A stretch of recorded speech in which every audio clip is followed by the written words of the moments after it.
And we live. Oof. What up, what up, what up? I'm your host, Mr. A. I don't know, my partner's somewhere around here. We're going to get him on here, but as people start coming in the room, let me know you're here. And we'll get this show rolling. As you know, it's the midweek chop up. And we're going to do that. But I'm going to wait till everybody starts coming into the room. What's up with this weather? Shit is retarded, right? But it's the midweek chop up. It's where we run off current events, random topics, sports, and whatever have you in between. And we talk about it, we argue about it, we discuss it. Maybe even open up the phone lines, have some people call in. As I said, when you're coming into the room, just let me know you're here so we can get this show started. I hope everybody's having a great week. You know, a lot of things going on, a lot of things to talk about, you know? So as you come into the room, just let me know you're here, all right? Oh, as usual, the regular schmegular, day one. The A1 day one, Miss Angelica Reyes, we see you. What's going on? How's the weather? Is it snowing up by you? Raul Santos, my brother, we see you, brother. What's going on? All the way up in PA. Yeah, man. A lot going on. People are going crazy, right? A lot of weirdo shit. Let me cut this music. How's everybody doing? Good. No snow. I'm your host, Mr. A. The cloudy and rain is down here too. We definitely got that. Looking for my partner, wondering where he's at. Wait a minute. I think, is that? Hold on a second. Oh, wait a minute. Ladies and gentlemen, I gotta welcome this gentleman to the show the proper way. All the way from down under, south of the border, Mr. Orale Sazon. Órale. What's up, S.A.? Dime, Mr. A. What's happening? Yo, today's your day, brother. Cinco de Mayo, huh? I was with the Joker, Celly Sazon, drinking some margaritas, man. Oh, shit. Got me twisted. Oh, man. So I guess you can fill in today? Or you just Well, a gonna little bit. He's on the way. All I right. think he wants to drop the kids off at the pool or something. Ladies and gentlemen, Mr. Orale Sazon in the building tonight.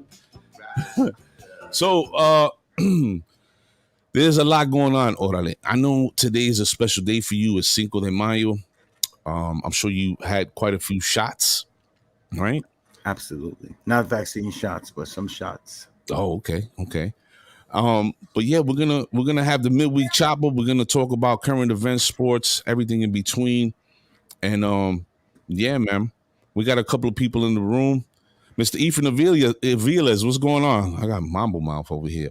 Hey, Orale, can you see the comments? Are the comments coming up in your screen? Simon. Okay, all right. That's what I like to hear. Mr. Joey Santiago, all the way down in Texas. What's good, brother? So Texas. Got my cousins there. they crossed? Órale. Ladies and gentlemen, with Mr. Orale Sazon, we're going to start the show. Let's go.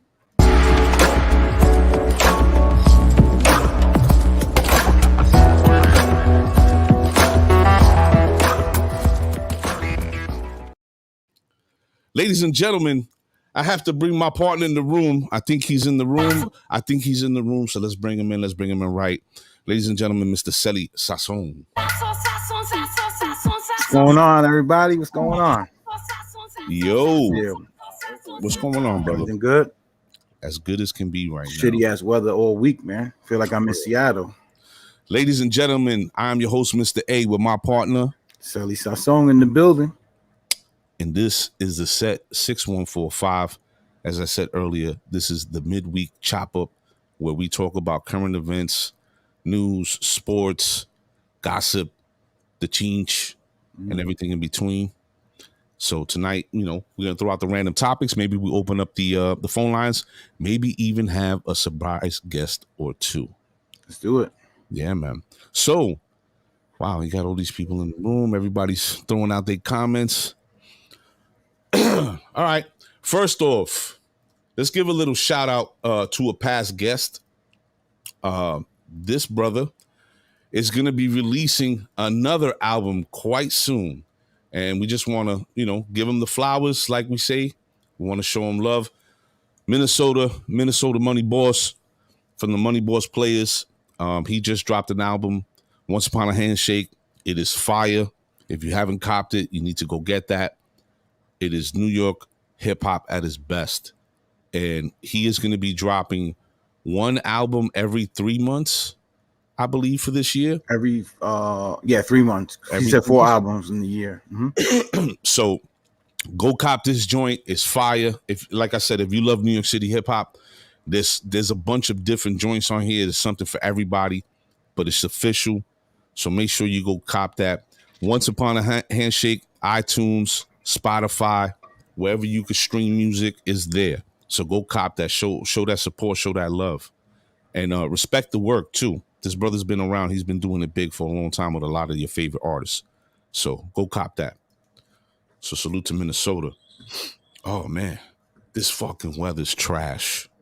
Like It's like allergies too. Like everybody, I don't really get allergies, but now that I'm getting older, getting allergies. Like I'm like, what the fuck? Like I never had allergies. My son goes crazy. His eyes are all jacked up. I know my sister had it for years too, but I know it's out now for sure.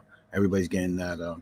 Even Joey had, my son, but he got a little fever, so that's the only thing that worried me about it not being allergies and shit. But yeah, I went to see my brother in the hospital, and something, I don't even like to say what happened, but something just got me. Ooh, like 5 minutes straight, my eyeballs were popping out of my head. I was coughing up. I couldn't. It was just berserk. I had to get out of there. And my wife was like, in that back of the throat. Pause. Hey, yo. Angelica, they celebrated out there. It's funny. We never celebrated Cinco de Mayo in New York. When the first time I seen it, I was in New Mexico in college. And that's how I learned, like, even Selena. Like, we wasn't big Selena fans out here. That's how I learned all about that. Selena and Cinco de Mayo. Being out there. Mm-hmm. Yeah, they loved her down there. Oh, yeah. No, they had like a day for her. Really? Yeah, like a festival, like a day, like shut shit down. She was like the Edie Chacon type. For sure. And then at that time, it was still fresh. I don't know about now, but at that time. Yeah, she had a crazy cult following. So I think they still hold her, they revere her. If anything, she's like, a hero for them. But our brother, Mr. Santiago, my brothers, I'll be out there tomorrow, God willing. Yeah, Joey, I might see you. I'm supposed to go to the Sweet 16 Friday. Yeah, I'm working tomorrow, which sucks.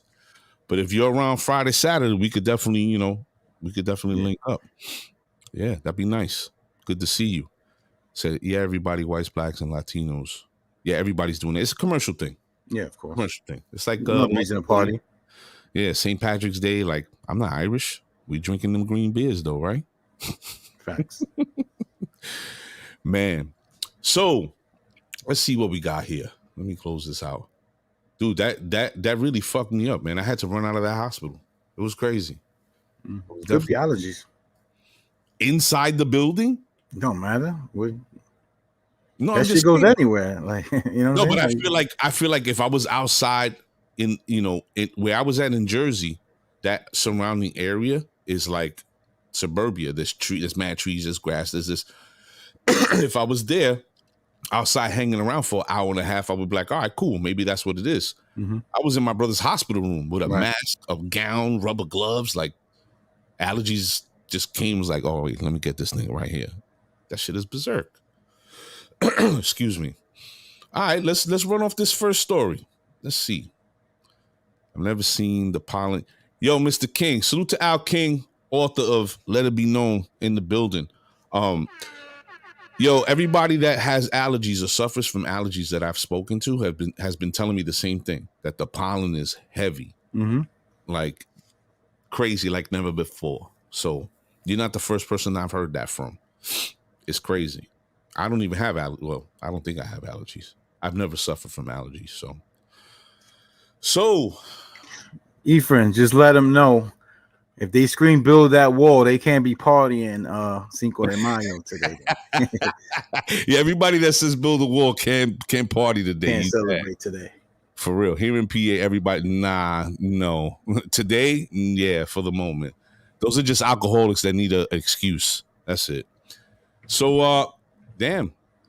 Speaking of building a wall, seems like social media built a wall for this kid to sit in. So Facebook ban on Trump upheld by Facebook Oversight Board, but decision opens door to his possible return. Listen. All right, so it's Facebook, Instagram, and whatever. So, as I understand it, or come to understand, is it true he's coming out with a podcast? I believe he is. Yeah, I believe it. He'll probably do it on that Parler or whatever that thing is that they have, that they all moved over to. They didn't shut Parler down? I thought they took Parler I don't know. Did they? Yeah. Last I heard, they took it down from the App Store. And it was like, you can't get on Parler no more. But whatever the case may be, I couldn't stand to listen to that dude for 5 minutes. Could you imagine him having his podcast would be like 4 hours long. Well, he has his cult. He has his followers that'll listen. And I mean, if that's the case, like, I don't really agree with that shutting it down. Like, there's got to be somewhere he should have a platform. Right. I mean, he should have a platform because this is the United States of America, right? So, I mean, he should be able to. But Facebook he could start his own platform. But Facebook and, IG or whatever, that's owned. There's like he has businesses, that's their business. So if they want to shut him down, they could shut him down. No, that's what I'm saying. So I know he brought that up about, this isn't the same America. But no, it's America. But people have their rights in their own businesses too, right? Yeah. The thing about it is this. You have freedom of speech. You're not free from consequences. So you, like they say, you can't yell fire in a crowded theater, right? Actually, you can, but you gotta suffer the consequences. Right. You can do whatever the fuck you want, but just don't think that it's a freebie. Like, you could just do it and shit ain't gonna happen to you. Right. It's like nowadays, and it's funny. This is a great segue. There's so many videos of people nowadays saying, "Why can't I use the N-word?" They say it to each other. They use it in song. They do this. They do that. Right? You can say it. Feel free. It's America. You can say whatever you want, but don't think that there aren't consequences. Yeah. You get punched in your face. Right. But this is what I'm saying. Yeah.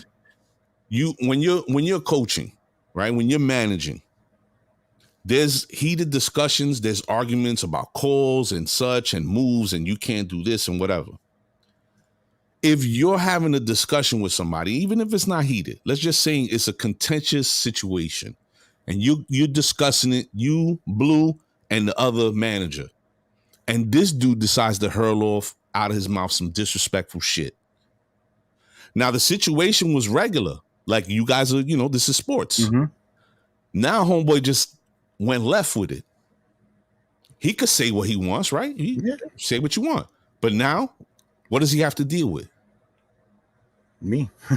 I've had those situations. Right. I've tried to walk people off the ledge. Like, yo, bro, let's play ball. Let's keep it this way, keep it that way. Now, fuck that. All right. Then when it got to the point, like, it's go time now, it's like, oh, you wilding. Why are you taking it there? You said the magic words, bro. Yeah. Like, you said the magic words. Like, enough's enough. Like, I'm trying to choke you off the ledge, and you ain't showing me that respect. Now let's go. And that's the thing. People from that sort of, I hate saying sides, because we really, like, people have to start understanding that this is all a part of the board, the game, to get you on a side, right? What's up? No, go ahead. I'm listening. I was gonna say something, but I'll wait till you finish. So it's all about getting you on a side. If you're not on a side, then you can't be pushed either way, right? Now, people on that side have this feeling of, I can say and do whatever I want. And if you tell me I can't, you're taking away my freedoms and liberties. They don't care about anybody else that's not on their side. So when it happens to them, oh well. And that's the problem. You're not special. You have the same inalienable rights that I do. And you have to understand that there's consequences for your words and your actions. Mm-hmm. And when you're made to suffer those consequences by privately held companies who can choose to do what they want because it's their business, dude, you got to go sit down somewhere. The same way your privately owned companies file bankruptcy, and and screw people over financially, and you know what I mean. So there's a lot of ways to play the game. Mm-hmm. So it's just what I was gonna segue to was you just reminded me of something with the LeBron James thing. I don't know if you've seen it. LeBron James came out and he's like, "Oh, whoever invented this playing should be fired," but this playing thing was all good last year when you had it in the bubble. You know what I mean? So it's like now people just like if it fits, if it's not, it doesn't fit their agenda, it's no good. It's like, nah, this shit don't work. But my man, it was good last year. So that's like people like, oh, you hate. I'm like, no, it's the timing of it. Your Lakers might play in the playing game, and now you're saying it's shit. Yeah. You should have said that last year in the beginning when you were the 1 seed or 2. You know what I'm saying? Like, yo, this is horrible. It shouldn't be, and that's it. Yeah. So that's all. Well, there's no honor among thieves. And that's what it is. Everybody's a fucking thief. So nobody wants to be on code, like on a code. Right.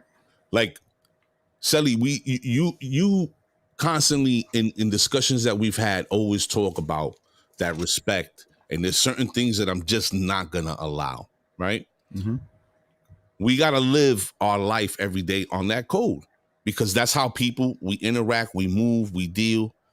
If you don't have a code, then everything is just like you said. It has to suit your agenda or not. Fuck that. I don't want it. Yeah.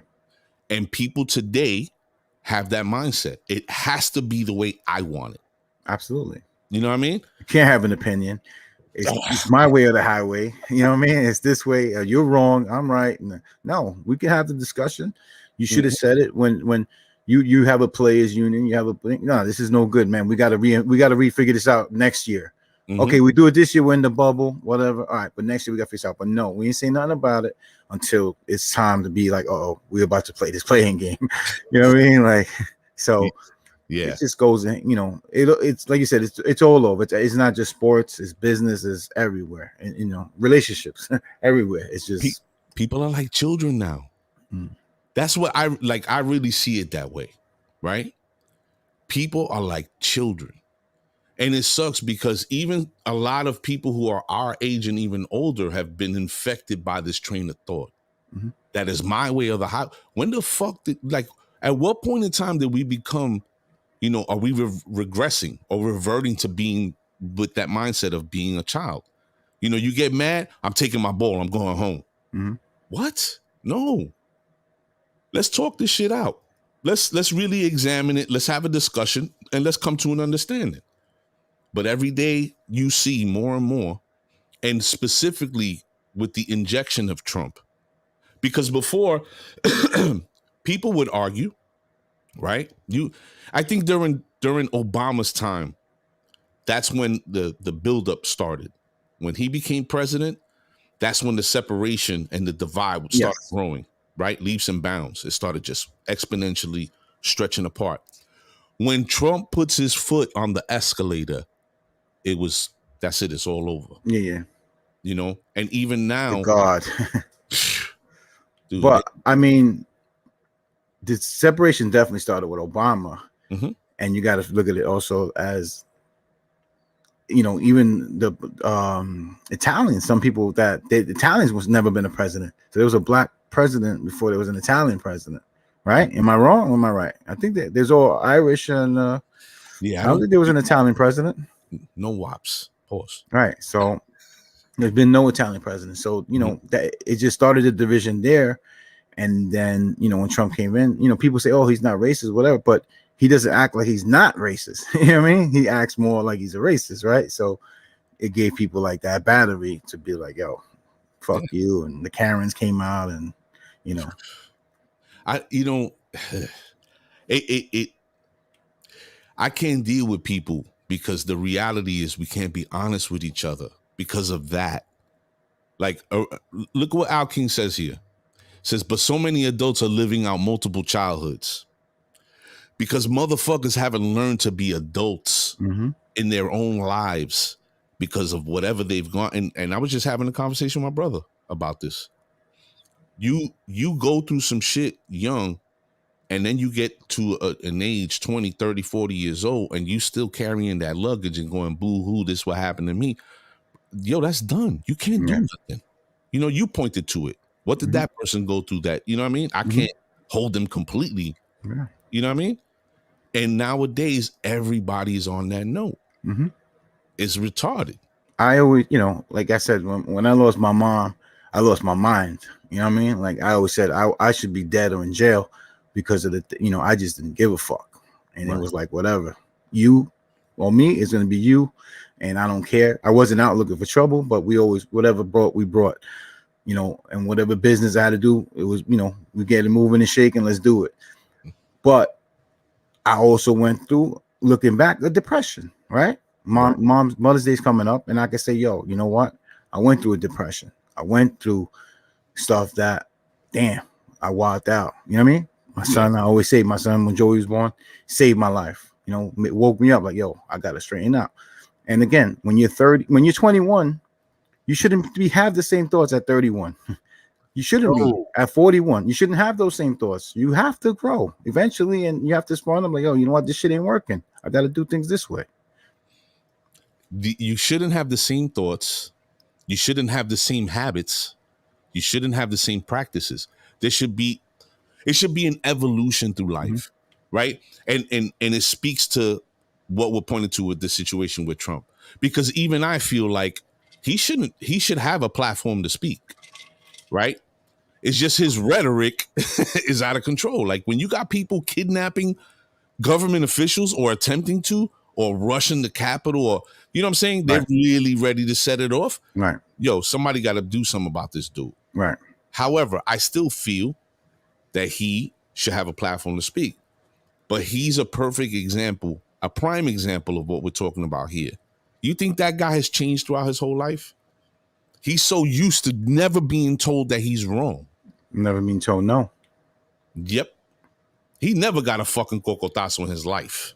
Never. You know what I mean?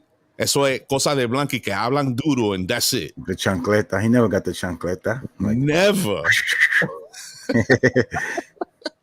But people are on that note nowadays, you know, and it's a real sad situation, because when you have this level of immaturity, when the nuts are running the asylum, anything can happen to all of us because of bullshit, stupid people. Let's digress. Let's see. USA. Surprise, motherfucker. Let's see. Who we gonna Thank you, Ro. All right, let's go to this one. This was another joint that we spoke about. This is probably going to be a little sticky, but it's good. I think everybody in the room should find this interesting. So evidently, the police officer who shot Rayshard Brooks in that whole Wendy's interaction was reinstated. He was given his job back. Former Atlanta Police Department officer Garrett Ralph, charged with the murder in the fatal shooting of Rayshard Brooks, has been reinstated by the city's Civil Service Board. Due to the city's failure to comply with several provisions of the code and the information received during witnesses' testimony, the board concludes that the appellant was not afforded his right to due process. Therefore, the board grants the appeal of Garrett Ralph and revoke his dismissal as an employee of the APD. Woo! That's gotta fucking burn some people, right? So I know at one point we had actually brushed on that situation. What do you think about him getting his job back? I mean, again, at the time when it first happened, I didn't know the full length of the story. So I was like, oh man, this guy's a savage, and things like that. Mhm. But I mean, there's no, I don't remember the story too well. As far I know, the guy was sleeping. He was drunk driving, sleeping in the car but he wasn't in the drive. See, when I thought it happened that he drove drunk and like parked in the drive, he fell asleep like at the window, like to order. Like, Oh, he fell asleep at the yeah.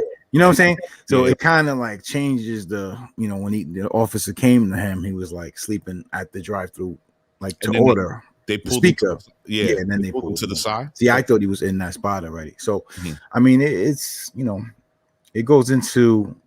I don't want nobody's job taken away ever. You know what I mean? Like, but again, I don't know the full, the whole story, so I can't really comment too much on that. It's a tough situation. Mhm. It definitely is. Because first of all, let's consider the environment we're in at this time. The only reason why we understand what's happening with police even more so nowadays is because of technology, right?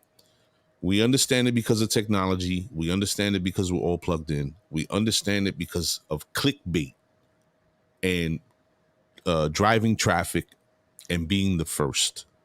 And ultimately the 24-hour news cycle, which for me, in and of itself, it has a purpose. There's no reason for us to have fucking 24-hour news. There really isn't. Right. So that leads me to see the entire country that we live in a different way, but I don't get into that. However, this situation is sad.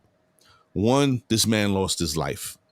Some might argue due to his own actions, and some might argue partially due to his own actions and partially due to overzealous policing, right? The gentleman losing his job, I find it fucking ironic that they can reinstate this guy on a technicality. Because when it comes to the city, them motherfuckers look for anything to fire your ass. Mhm.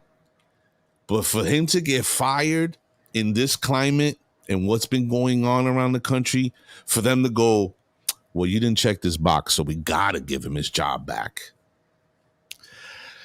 Listen, if he lost his job, chances are he could go to another town, another whatever, and be a cop again. Chances. I'm not saying that knowingly, because I see other situations like Tamir Rice. The police officer who killed Tamir Rice was fired from a police station a town over because he was deemed unfit to perform his duties. So if that motherfucker could get his job back, this guy, you understand, the situation is way different. I really don't like. I don't like the situation. I guess is what I'm saying. I think it's just it's bad optics. Yeah. I got pulled over Sunday, and You did? I got pulled over on Sunday, and it was a state trooper. Mhm. And I'm here today or not on the news because I was by myself. But if I had my kids in the car or anything, I would have been shot dead the way he spoke to me, bro. Honestly. And I'm telling everybody out there. I was dolo. I was like smirking and like looking away, like, oh my God, because the way he spoke to me, and he was pushing my buttons. You know, and yeah, he was trying to get me going. I'm like, what got you hopped up 7:30 in the morning on a Sunday? Like why you so aggressive? Why you mad about? But I was just, I took it. Talking about 5 citations, I was like, I got to eat this right now. But he was just talking about 1. I might have been like, yo, just write the fucking ticket and let me go. Shut the fuck but up.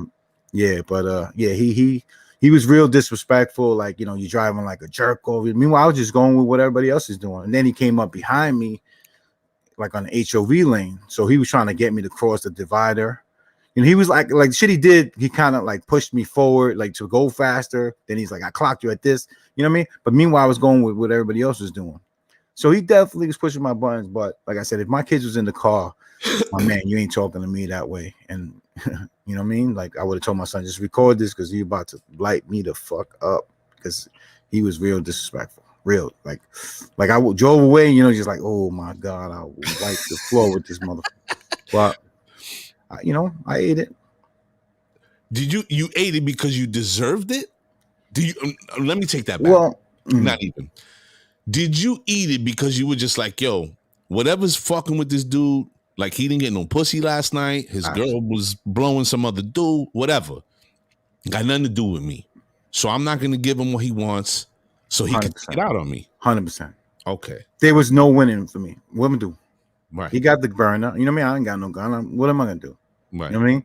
I'm like, you know, it's 7:30 in the morning, bro. Like either you just worked all night and you're pissed, or you ain't getting no ass and whatever it is. But I'm not the one. You know, you got the wrong guy today, boss. I'm going by my business. You to write me tickets, and he didn't. He took my ID, you know, my work stuff. He's like, oh, I don't, you know, you slow down for Suffolk. You don't slow down for me. I don't care where you work. I go anywhere in the city. Like just like, you know, carrying on. Like, all right, man, you right. You got it. Yo, you didn't say nothing like. I should have just started recording, actually, which I would do next time if I ever get pulled up. I'm gonna start recording. Why don't you get one of those units and put it in your car? I'm gonna take it from there. You know, you could do that, right? Ladies and gentlemen, if you don't know, you can put a DVR, the little DVRs in your car and set it that when you pull over or whatever, or you could have like a voice command and it'll start recording. I didn't get his badge number. I didn't get his name. I didn't get nothing. I was so livid, bro. I was just like, yo. I just like smirking and looking away. Like I don't even want to make eye contact with this guy because I'm a fucking. I was waiting for him. What are you laughing at, boy? I was waiting for that shit to come out. Now, all right. And now that you said that, I want to ask you, why are you smirking, boy? During these interactions, do you feel that guy was just in that moment and this was just an isolated incident for him? Nah, that guy, you know, he was young too, young cat. He was just like what, 30? Probably high 20s, maybe that. Really? Yeah. Oh, so he had his shirt was straight into his pants belt. You can see the waistline. Oh, wow. Yeah, he's like definitely a newbie. Listen here, that's what he was really wanting to say, right? Well, hey, Sasson, I'm a dobo.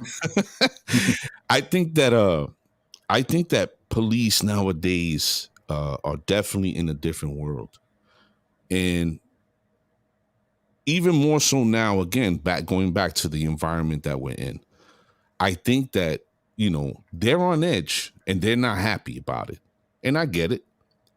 But the reality is you're here to do a job. Do your job and go home. That's it. Go home. And you can't. I have a problem with like what you were saying, Sal. You know, he was just giving you crazy, like talking crazy to you, whatever. I have a problem with that because the simple fact is, if you talk crazy to me, and I get what you were saying, if my sons were there, like it would have been a dub. Yeah. If you talk crazy to me and I talk crazy back to you, you can't get mad. You can't want to take it up a notch. But you recognize that if you would have, he definitely would have got. He was pushing the buttons. He was pushing the buttons. Definitely, like where you going? I'm like, I'm going with everybody else's. I'm going with the flow everybody else is going with. The fuck you talking about? I ain't speeding in and out of lanes going. You know what I mean? Yeah. Like, so yeah, man. I mean, usually, like I said, they usually cool about it. Like, yo, they see the ID or whatever. They're like, all right, cool. Right. I mean, he, like you say, he didn't. Right. Next time I fucking give you all 5 tickets. Like, all right, cool, whatever. Hopefully, I'll never see your ass again. Man. I'm like, yo, tell your wife I said hello. Surprise, motherfucker. Yo, it's a special time. Definitely a special time. But I think that cop in Atlanta getting his job back based off a technicality was a terrible decision. The city, come on, man, you fired the dude. They burnt that fucking Wendy's down. Right. They burnt that shit down. Yeah. You know, now this is the problem I have. Like, people discuss this and they're like, nah, fuck that. Listen, the bottom line is police, if it wasn't for technology, we would not know about none of this. Philando Castile getting shot up in his car, we wouldn't know about it. They would just say, yo, he had a gun, he went for it, he got killed. Right. Like, well, who told you to be playing with a gun with a cop? That's what happens. But it's technology and everything else along with it that's bringing this to the forefront. So I get that the environment is intense, but the reality is forever in a day since I've been alive, since you've been alive, you know, cops talk funny, but you can never give it back to them. Yeah. And I think that's the start for me. Like when they start doing that and I say some shit back, now you want to get crazy or you think you have a right to smack or punch somebody? Come on, man. Everything needs to start changing with that whole situation, I believe. But what do I know? All right. Speaking of technicalities, so I wanted to share this story with everybody. Let me see if I can pull it up real quick. How's everybody in the room doing? Did you see the story of that I sent you about the little girl? Which one? That's the one you were probably thinking of that we didn't. The little girl with the principal. Hair? No, the principal in Florida. You're right. That was it, right? About you sent it through WhatsApp, right? Yeah, I sent it through WhatsApp. Yeah, I knew. I was like, yo, I'm forgetting something. All right, we're gonna get to that. But speaking of technicalities, in Arkansas, they executed a man. That's not what makes it terrible, because anytime they kill somebody because of a murder or whatever the case may be, it's fucked up. What makes it terrible is that they took this man's life and there was doubt left in the case and they refused to use DNA evidence. You understand? So my whole thing is, if I'm supposed to be innocent until proven guilty, then you have to exhaust all means to get to beyond a reasonable doubt. If you're telling me that it's just based off the testimony of eyewitnesses, I don't think that's enough. You got to have, like, you know what I mean? You got to have the murder weapon. You got to have Mr. Blue in the fucking day room with the candlestick. You got to have everything there for the conviction. But this gentleman, this story is just fucked up. But let's listen to Roland Martin tell it. All right, folks. In 1995, an Arkansas jury convicted. Oh, how did I do that? I was hangry, and that's my bad, people. For real. I hate this mouse, yo. This shit is terrible.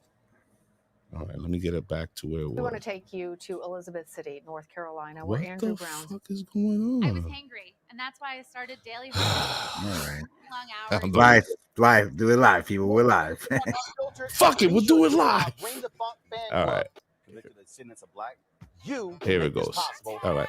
All right, folks. In 1995, an Arkansas jury convicted and sentenced a black man to death for the murder of his white neighbor. Liddell Lee, who maintained his innocence all along, was executed in 2017. Now, 4 years after his execution, a new test requested by the ACLU and the Innocence Project proves that Lee's DNA was not on the evidence a wooden club or a bloody shirt found at the crime scene. The test results found DNA of an unknown male and fingerprints that did not match Lee's. Now, during the trial, prosecutors relied on eyewitness testimony from Reese's neighbors who said they saw Lee walking around the neighborhood the morning of the murder. Lee and his attorneys filed multiple appeals and requested to have DNA analysis conducted on blood and hair recovered from the scene, but were unsuccessful. The state denied the ACLU and Innocence Project's request for a DNA test days before Lee's execution. Arkansas Attorney General Leslie Rutledge released the following statement about the DNA results. Yo, pay attention to what's being said right here by this woman. The courts consistently rejected Liddell Lee's frivolous claims because the evidence demonstrated beyond any shadow of a doubt that he murdered Deborah Reese by beating her to death inside her home with a tire thumper. After 20 years, I am prayerful that Deborah's family has had closure following his lawful execution in 2017. Now, so the murder wasn't in 2017. It was earlier? Because I was going to say that's a quick That's a quick death penalty if it was only in 2017. I believe they convicted him at that time. Right, but it was like 10 years earlier. Like that's what he Yeah, said. it was 20 like, years or whatever. but dude, talk about technicality. Mhm. They had evidence. We have technology. The defense is like, listen, why don't you use DNA and let's get a match? There's mad DNA. That you beat somebody with a tire iron to death. It splatters all over. Come on. Like, they couldn't convict OJ, and OJ practically allegedly allegedly decapitated 2 people in the fucking foyer of a house in Cali. So you no, we're not doing DNA. I always say OJ. I don't think he was alone that day. I don't think OJ did it. No. I think somebody else did it. Yeah. I think he knows who did it. I think he was possibly there, not where. I always thought his son was involved. With that shit. I always thought it was his son too. Yeah. Well, that's what I'm saying. I thought his son was with him. Like they was like, yo, his son walked out, or he tried to talk his son up the ledge, and it was too late, and he was just there. You know what I mean? Like, oh shit. Yeah.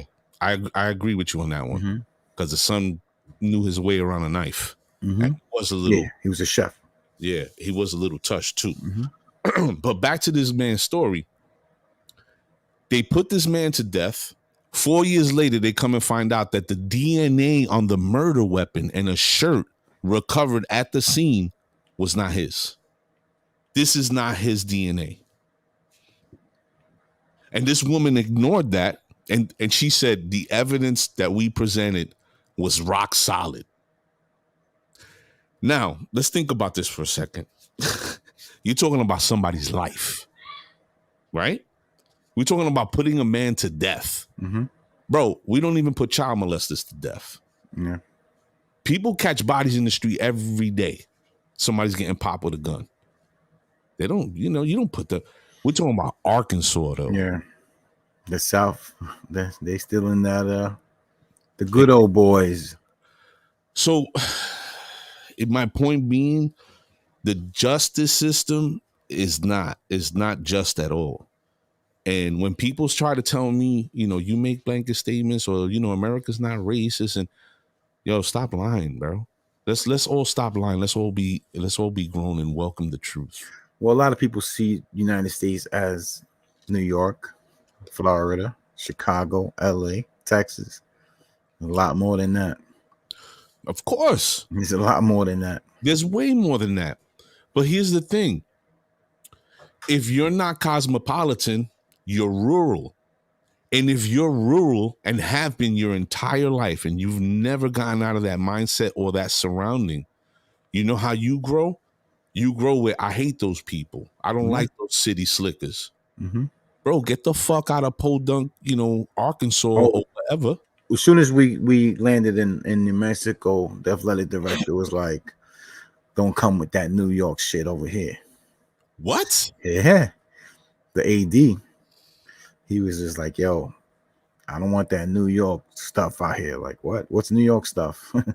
Swag? Yeah. I'm going to You don't fuck want your daughter, swag? get her pregnant and leave. Bang your daughter, your wife? What are you on? The fuck? Who says that? That's But when that's how, when you was playing baseball for New Mexico? My coach was mad cool though. My coach was A1 day one. Like, yo, he, love everybody. Great man. But the AD and they the rodeo used to get more bread than sports teams. Like, Yeah, he had a rodeo team like legit. Yeah. Mad funding. Let me ask you a question. The percentage of Black and Latino players on your team overall, the whole team, like Well, predominant. see, our team had a lot of New York recruit. So we had about 7 guys from New York alone, like with us.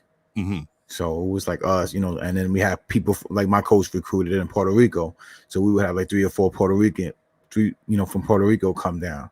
So it was always a melting pot with us. Like, I met guys from Cali, kids from Texas, all over. Like, I still talk to them to this day. We're cool. We're supposed to have a reunion. My coach is retiring actually in May. But Nice. I have something else that week, so it's kind of conflicting. But yeah, man. But we're gonna have a reunion. You know, like I said, good peoples, man. But it was in I mean, like I met like a black cowboy, R.I.P. Brian Runnels, but that was like the first dude I met. I was like, oh shit, this dude's a cowboy, like, you know, shit Really? kicker or whatever. You know, we used to fuck with him. But yeah, man. Yeah, it was definitely something different out there. But see, that's the thing that, you know, when you're in a state that plays by their own rules, you know, that it has to be uniform. So what I mean is this: if the law is the law in New York, you know, there's states differentiate in their laws and their freedoms, Mhm. right? Like you could go to Florida and I could own wild guns. You can't do that in New York, Right. because of our situation. Right. But if I murder somebody or if I rape somebody, the penalties and the execution of how they arrive to the penalty should be the same. Right? I should be afforded the same fucking defense. Judicial. Yeah, I should have that scale should be even, and it's not, and we know it's not. And when something like this happens, and somebody like the DA can get on TV and be like, well, we had rock solid evidence. You know what they had? They had eyewitnesses saying that they saw him walking up and down the street. I seen that shit on my cousin Vinny. Yeah. It was like, yeah, fuck out of here, lying ass. The lady with the glasses. How many got up now? but it's crazy that this man 4 years ago lost his life because they denied.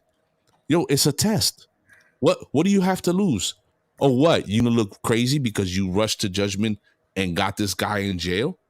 And oh well, we got a black guy. Oh well, it has to be you on a technicality, and they took a man's life. And now everybody's gonna pay for that because the lawsuit's gonna come in the city. You know, all those people want taxes and all that shit. Nobody's paying for it because it's an open and shut case. Mm. All they did was present like, yo, we ran it. We got the DNA. It's been 4 years. He's dead. But look, he was innocent. Well, let me say this. I'm sorry. There's got to be a way to. He wasn't completely exonerated, right? Because they said that there was a droplet of blood on his shoe, but they can't say that it was hers. So they also trying to use that as like some, justification. Right. Another thing is when you look at cases like this, nobody who creates this sort of environment to put this person in jail and or death gets penalized. Nobody who locked up the Central Park 5, nothing happened to them. They didn't get disbarred or anything. Nothing. The police who were forcing confessions out of these kids, nothing happens to them. And there has to be recourse. It has to change like from the top all the way down. And people don't realize you go off emotion. Like if you lose somebody, I lose somebody, we're going to want somebody to pay for that. But I don't want some innocent person to pay for it. Right. Sad. Super fucking sad. Definitely. This guy's dead 4 years. And she's like, oh, well, fuck him. Like, we done fucked up. No, they never say that. All right, let's go to the next one. Oof. Oh, man. I don't want to do this one. Ladies and gentlemen, if you're just joining the show, I'm your host, Mr. A, with my partner. Sully Sasson in the building. And this Orderly Sasson for the Cinco de Mayo, folks. Salute. And this is the set 6145. Today is the midweek chop up where we talk about current events, what's happening, bochinche, and everything in between. Oh, speaking of everything in between, pause. Salute to our brother Chris Soto. Chris Soto, he's not 100% recovered, but he's about 60%. He was actually on the podcast day before yesterday. He's sounding better. He still has like COVID fog. Is that the thing? Yeah, that's the thing. Mm-hmm. Yeah, I was watching the show and I was like, oof, slow on the draw. But he's recovering. He's saying he's feeling better. I was listening to the symptoms that he was going through and whatnot. And man, like just putting stuff in the refrigerator, he was getting winded. Like something that would take him 2 seconds Right. was taking him 20 minutes.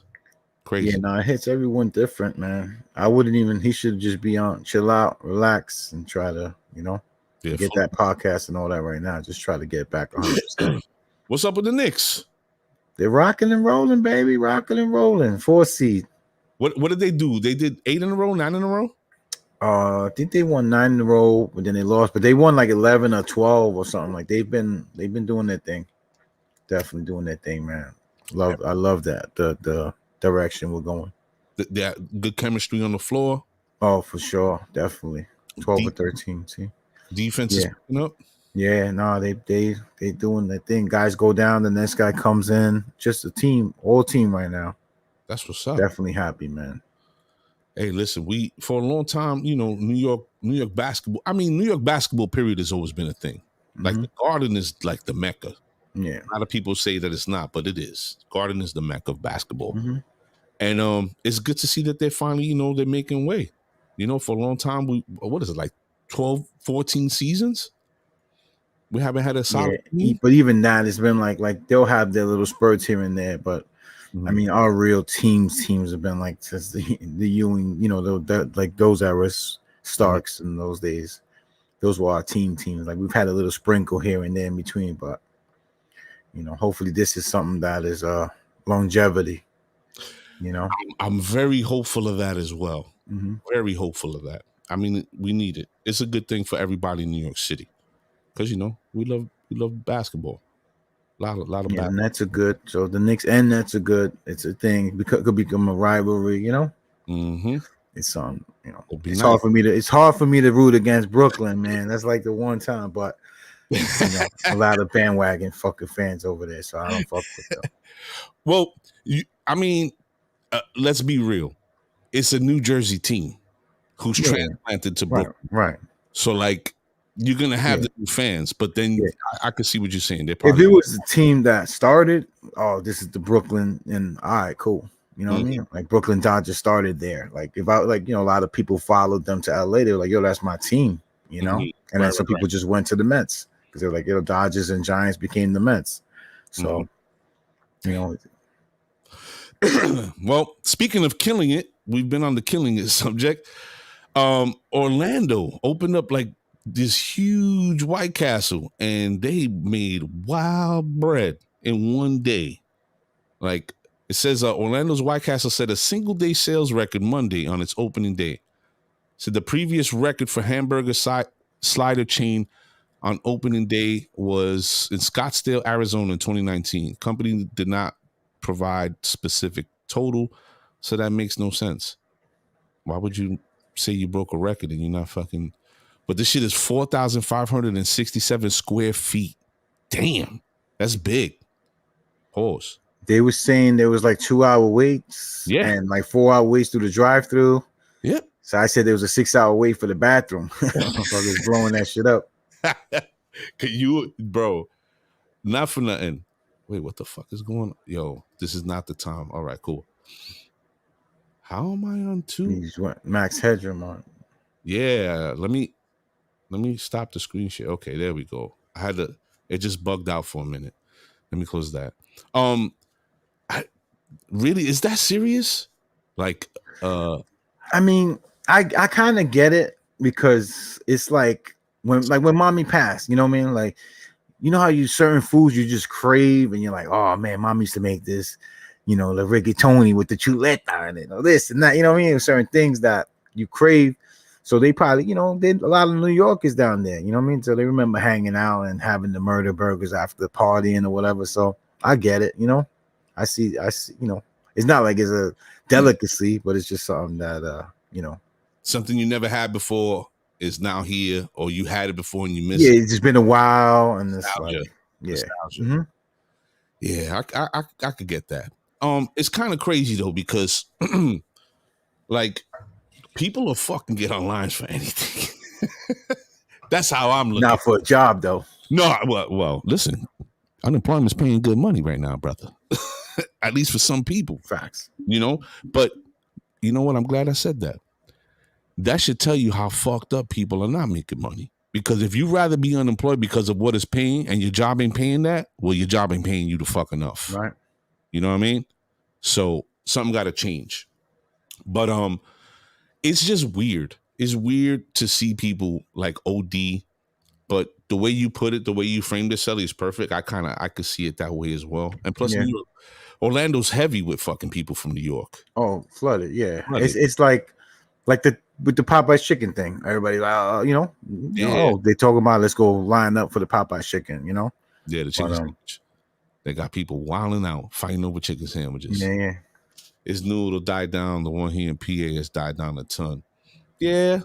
Once them fucking burgers start settling in everybody's stomach. And nothing you said talking about unemployment. I don't know if Mhm. you saw. They might be throwing some stimulus money. Again? Might be doing some stimmy shimmy soon for each child. 3 G's. No. Over 6-year-old 3,000. Under 6 years old 3,500. Mrs. A, let's go. Shimmy. We're gonna go make this baby right now. Let's hurry it up so we can make the bracket. Yeah. Not even. I'm gonna go to my brother. Yo, let me claim your kids real quick. I got you. Hey, you up. What? 3 G's? Man, I gotta get some of the stimmy money. What the hell's going on? Why can't Yeah, man. So who we got? We got a guest in here? Yeah. So, ladies and gentlemen, I don't want to announce anything. We have a special guest coming on. We're going to be discussing another topic, and we definitely want to get this guest's perspective. And everyone else's perspective. Yeah, everybody else as well. But I'm sure we're really interested to hear what this gentleman has to say because he's sort of close to the fire, if you would. But everybody, stay tuned.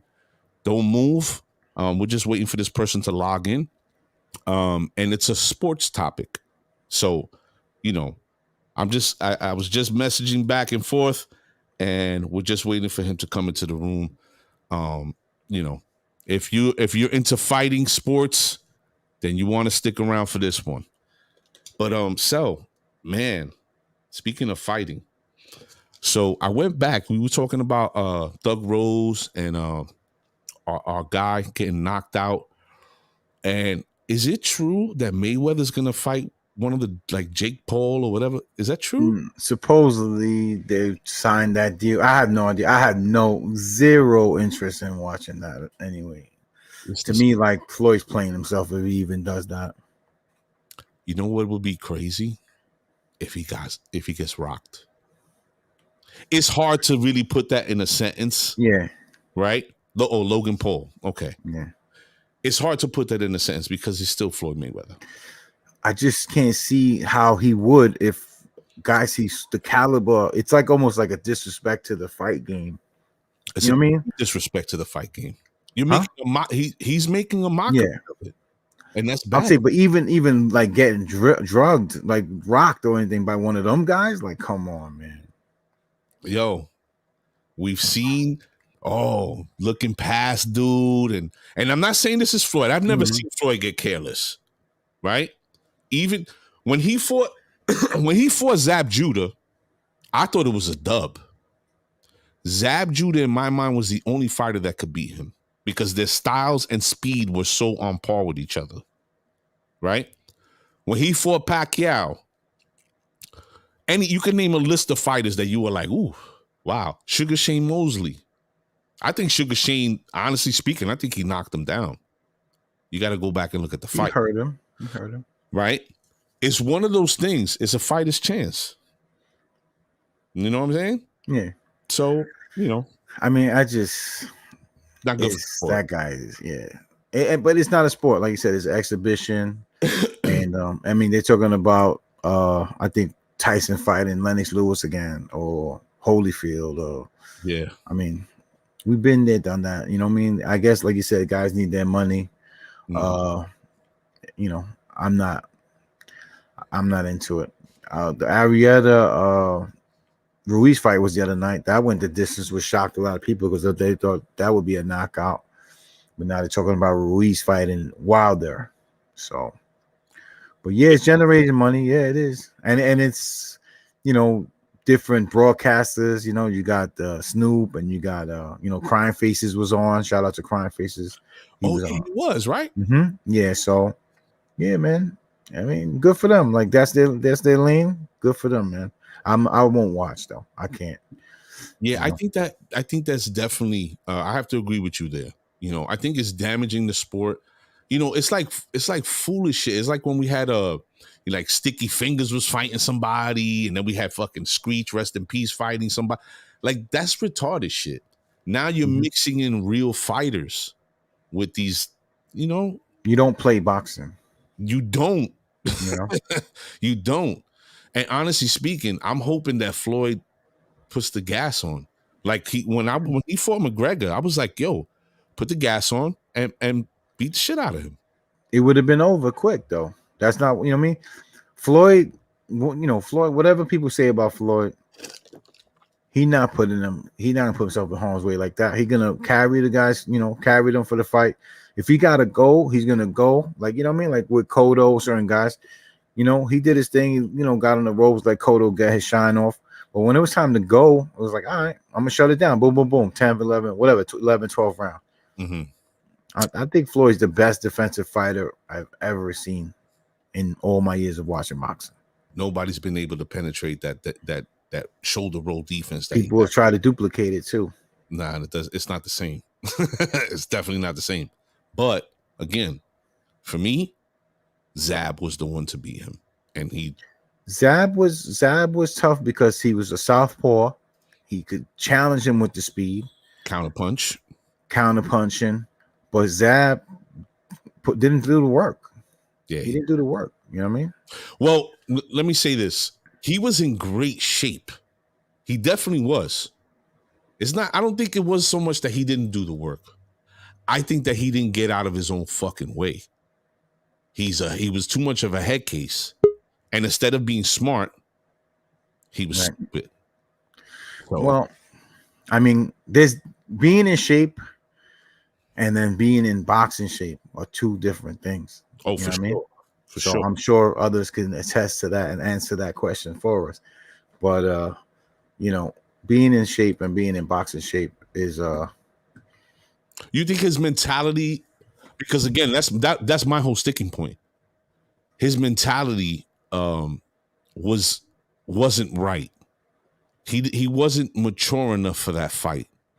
He was still fighting at dice games in the streets in Miami and going to number hole. You know what I mean? Mm-hmm. No, definitely. But that's the thing. Like even Zab and like many guys will tell you, like they always felt like, oh, I put in work, whatever, until they worked out with Floyd. And then they were like, yeah, no, I'm not putting in work. I'm not putting in work because Floyd would go out like 50. They would go out, buy bottles and that, but they wasn't drinking. Yeah. They just letting their people shine and everybody chilling. But they wasn't. He was always, and he would leave the club and be like, all right, I'm gonna go run. Like, what? It's 3 a.m. Nah, I'm gonna go run. And then do his work, put the miles in. You know what I mean? So his work ethic is, incredible. It definitely is. But he eats terribly. Who? Floyd. I don't believe that. I think that's a front. I think that's a show. I don't think you watching him eat them freaking burgers and all that. Have you watched it? You think it's just a stunt for that? Yeah, he stunts for the TV a lot. He make you want to hate him because he's like, you're gonna buy me, you're gonna buy the pay-per-view, you want me to see me get fucked up. You know what I mean? Yeah, and it doesn't happen. So, and it don't happen. He's mastered. Is what I tell people all the time. He's the best defensive fighter I've seen, and he mastered CompuBox fighting. What we mean by CompuBox fighting is he steals the rounds. Yeah. He steals the rounds and he takes those points and he wins those 10-9 rounds, 10-9. He might get a big flurry or a 10-8. Might give you a couple of rounds, give you like, all right. Because he's he doesn't fight the same every fight. He fights different. He prepares differently for every fighter, what their flaws are. Canelo's been on fire, right? He's fighting this guy now coming up. He made Canelo look like a baby. He did. He made him look like an amateur. That's what I'm saying. Put on the gas. Ladies and gentlemen, we're going to bring our first special guest into the room.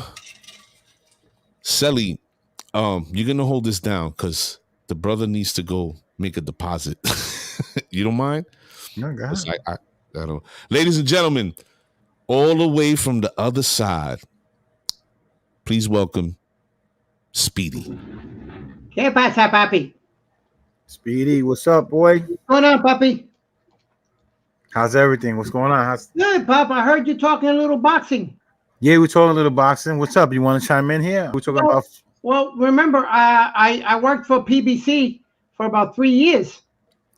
So I when you were talking about Floyd, I actually interviewed Floyd 3 times. 3 times. And How was he?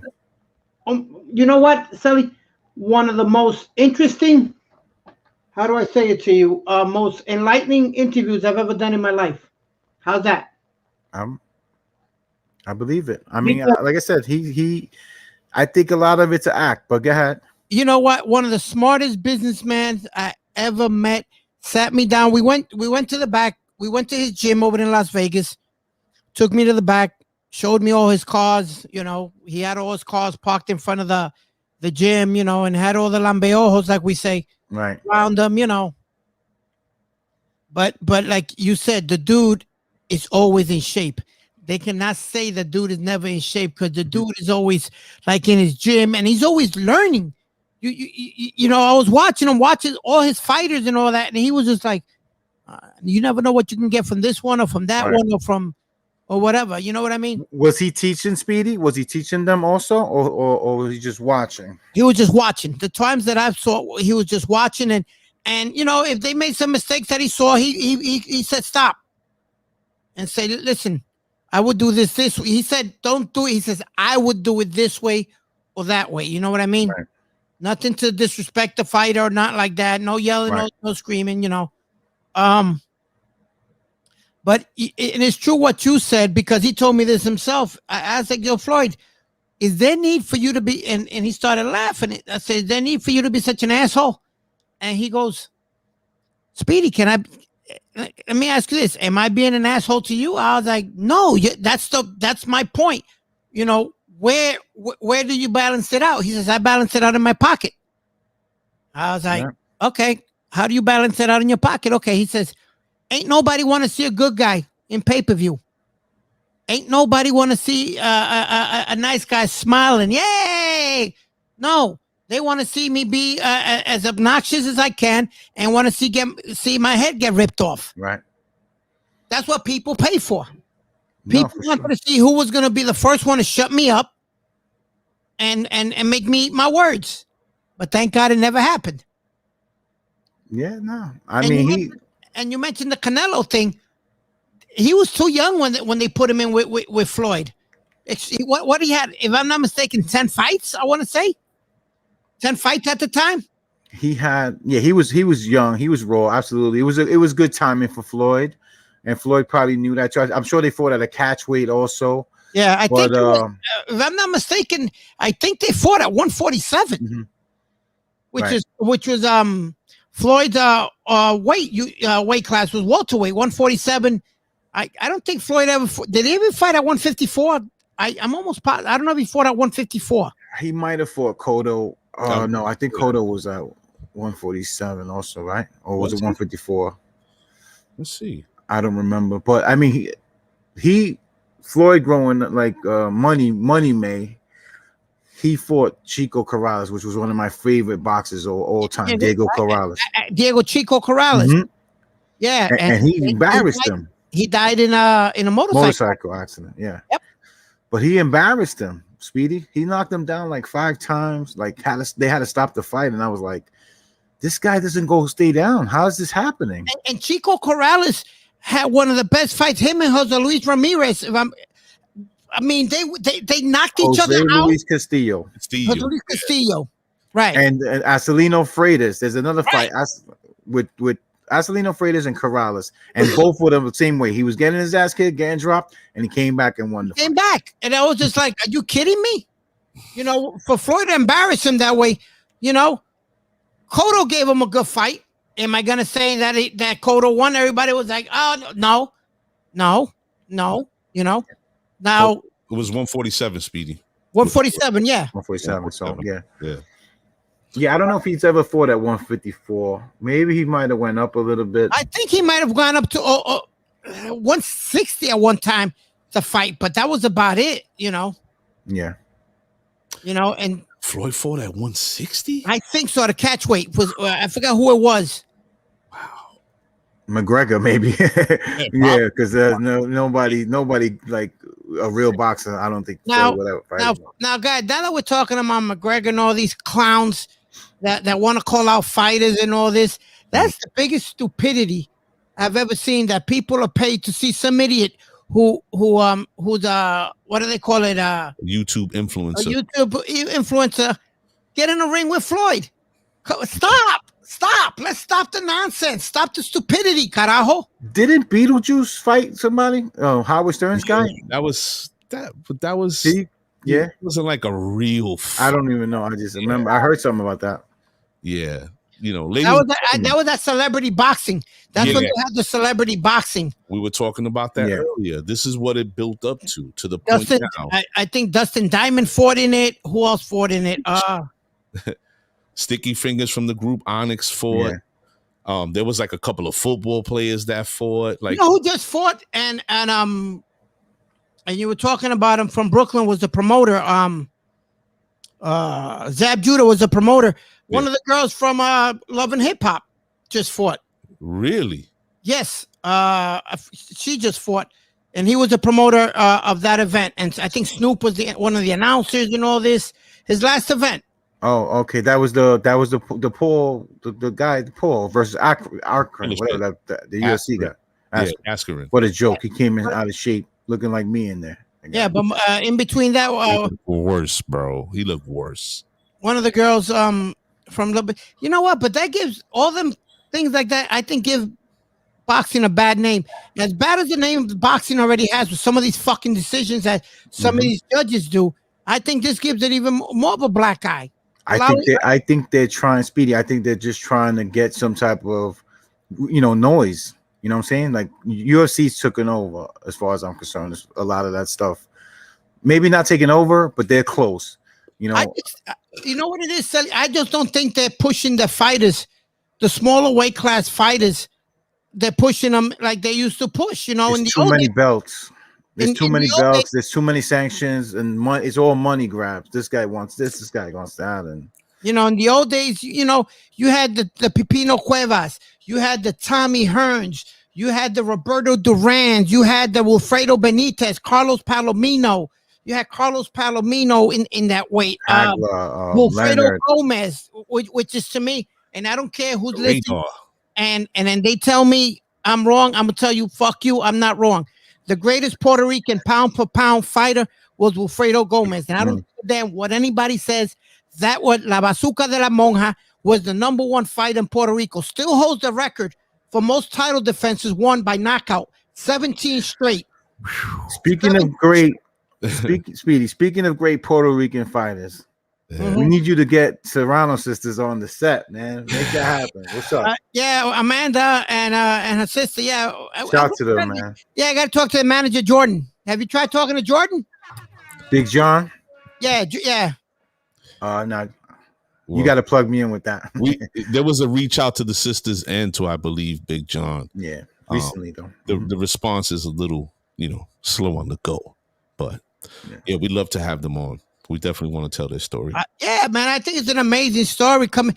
And Bushwick, you know what? Bushwick's becoming the place for boxers. The hotbed.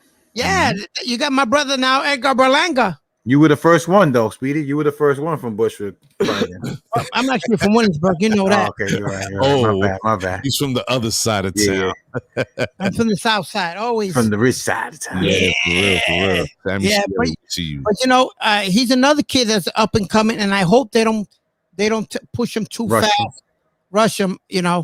But Speedy, do you think that fighters nowadays also have a responsibility in their own development? Yeah. Listen, I'm signed to this promotion or whatever, but I'm not going to just keep doing all this crazy shit to hurt myself. Like, you have to pace yourself. Well, the biggest example, and I hate to bring it up, and I'm going to say it, is Felix Verdejo. Let's talk about it. It's the biggest example because of this kid was called El Diamante. Mm-hmm. This kid was like 15 and 16 and coming up, was knocking everybody out, was doing his thing. And what do? You buy a fucking motorcycle because you're an idiot and you fall off the motorcycle, and then they hand you your first defeat, and you're never the same fighter again. He was an incredible. He was looking like the Next Trinidad. Potential. Potential. His potential was definitely there. Were they putting a lot of pressure on him, calling him the next Trinidad? Yeah. Yeah. But see, that's the thing. Again, it goes back to like Berlanga. Berlanga looks like he can be an amazing historical boxer to make a lot of noise, right? Now, is Berlanga responsible enough and mature enough to understand that if I want to have longevity and have an amazing career, I can't let my ego get in the way? Because you know what happens to a lot of fighters. Oh, you're right. You're 1,000%. But I've hung out with the guy, sat down and spoke to him. Guy seems like he's got his head on his shoulders, to be honest with you. Really? I think to make it to those levels, to make it to that level as a professional, period, boxer, basketball, whatever you do, you gotta have some ego. I don't care what you tell me. No, those right, guys have ego. Right. Even me in radio, when I was on top of the game or whatever, and I still feel like I'm on top of the game, I have a little bit of an ego. Yeah. I still say I'm the best. Yeah, and nobody can do it better than I can. You have to have that self-confidence. I mean, you don't have to show that to other people, but you got to have that ego. That you always got. I'm better than this person right here. You always got to bet on yourself.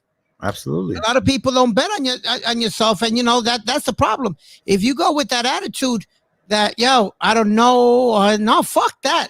Listen, the first time I got on the radio, they asked me, you know how to run the controls and all that? Oh, hell yeah. I'm like, oh, yeah. Surprise, motherfucker.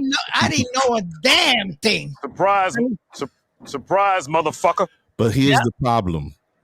What I'm speaking to is ego is good. You have to. You're a fighter. You're going in the ring. Wait a minute. Ego is good. But when it when you control it, when you control your ego. That's exactly my point. That's my point. You can have an ego, but when your ego is influencing and determining your decision making, that's when the problem starts. So as a boxer, like we were referring to Zab Judah, his ego was dictating his decision making. Ultimately, even though to me, and Johnny Chavez brought this up, Floyd Mayweather should have lost that. There should have been instant suspension. You're disqualified. Oh, with the low blows? No. When he fought Zab Judah, he they had that whole low blow situation. Right. His uncle jumped in the ring. All right. That's immediate disqualification, and they didn't do it. It was in Vegas. That's his hometown. Yeah, and it's Floyd Mayweather. Like, I'm gonna give you an example of one of the biggest egomaniacs that I've interviewed, but I called him a mono, and he goes, I know what mono means. That's Adrian Broner. Wow. And everybody, because when you do those interviews in Vegas, they sit you around in a table, the fighters in front of you, and you got everybody from everywhere around you. So, I've always had this attitude that, Sully, two things can happen. Either you punch me in the face for my question and I become a millionaire, or you answer the question and my boss is happy and I did my job. So I'm in a no lose situation. Right. So why not ask it? Speedy, would you take the punch though? In a heartbeat. In a heartbeat. Oh, they ain't pick. Once he touches me, I ain't getting up. They got to call 2 ambulances and they got to call the helicopters to come get my ass because I ain't moving. Sorry to tell you, I ain't moving. No. So we got into this, and I was just like, so what are we gonna get? The fighter or the mono? Did you say mono like that? You said mono? Mono. I said, are we gonna get the fighter or the mono? Wow. Because that's when he was gonna fight the Argentinian. His last fight? No. Last fight he lost, and I don't give a damn. The Puerto Rican kid beat him. I don't give a damn. Yes. Yeah. Yeah. What the hell's his name, man? With the M. Yes. Maidana, isn't it? Maidana. Not Maidana. Marcos Maidana. No. Marcos Maidana. He lost that fight to Maidana. His last fight. Maidana's not Puerto Rican. No, Argentinian. Yeah, he said Marcos Maidana. It was Marco. Yeah, that was that was the undercard. Matter of fact, that was the undercard of one of Floyd's fights. That's Okay. when he humped him from behind. Right. Didn't he? Yeah. You got him right That's the one that you asked him that question. It was during that fight. Before that, Yep. before that fight, yeah. before that fight. Wow. Because if you He notice, used to bring the hat, the wave, the brush. right, the his wave. father. That's his father actually, who combs his hair right Really? before the fight or whatever. That was his father. Nicest guy in the world. The last dude he fought, He's a Puerto Rican kid. Giovanni Santiago. Right. That's who he fought. I don't think he necessarily won that fight, but Broner definitely didn't win that fight. Santiago could have beat him and should have beat him unanimously, but Broner definitely didn't win that fight. Like he All right. did. Let's segue back to Verdugo. Yeah, let's do that. Verdejo. So Verdejo. Verdejo. Verdejo, yeah. So I saw his last fight with the Chinito too. The Chinito rocked him. Put Right. him to sleep. But after who put him on his ass the first 2 rounds? Yeah. Who put Chinito down the first 2 rounds, 2 or 3 Yeah. rounds, he put him down.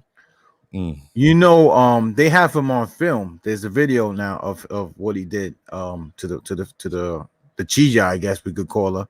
Yeah. damn. So they have him on film. They drugged her. Yeah, well, the reports that are saying is that they overdosed her or whatever With heroin. with heroin, and Yeah, then they had cinder blocks tied around her body. Yeah, tied around the body, and they shot her when they threw her in the water. When they threw her in the water because she didn't float down. And then they, Right? No, she didn't float down. So She didn't sink. but they have there's a video on the bridge that I guess they didn't know about it. and it's funny because the dude uses his truck, and that was a truck that Dodge had gave him because Dodge was a sponsor. Wow. Dodge was Was this guy getting high? Was he getting high? But okay, this is where I'm going to get to. I've interviewed him twice. Mm-hmm. Sally, when I tell you, quietest guy, great interview, great person. When I heard this, I was like, that can't be the person that I interviewed. Right. I'm sorry. I'm sorry. I'm like, what? Ran into him in the Puerto Rican Day Parade and all this. Really nice guy, you know. Like, is this something like his wife knew? Like his wife knew, and Supposedly, that's what the media is saying in Puerto Rico, that she knew or something or whatever. But I'm like, what? this is a thing in Puerto Rico. Also, the femicides. There's a lot of females getting killed in Puerto Rico. I don't know. You know, people are aware of that. This is a thing over there now. So, I know they're looking for the death penalty for him. Yeah, but, because now what happens is this, Sally, because in Puerto Rico there is no death penalty, but federally they can move the trial to a state where there is have the death penalty. Right. Wow. So I mean, like I said, I mean, maybe his wife hasn't like, listen, you're gonna do her, or you know, she got him with a ball gag, taking a dildo in his ass. You know, who knows what compromising position she might have him in. You know what I mean? On tape. Or like, I'm gonna release this tape. I'm gonna release this tape on your ass unless you take care of this. You know the biggest bitch in that whole thing, and I'm not condoning anything, but your old man gave you up. It was his boy that gave him up? The guy that was with him. Wow. That's why you do things alone. Wait a minute. Anybody gets caught, you do it alone. Let's reel this in for a second. We're talking about a young, promising fighter, right? Well, I don't think he was promising anymore.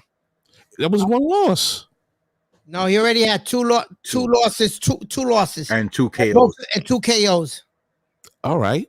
So potential. He was potential. He had potential. He had potential. It's not like you listen. How many people have done shit and failed the first fucking 100 times, and 101 they do something amazing? That's all I'm saying. Buster Douglas, the biggest example of it. Exactly. So my point is that this guy was still young. He still had life in him. He still had potential to do something great. Whether it had been boxing or something else, who knows?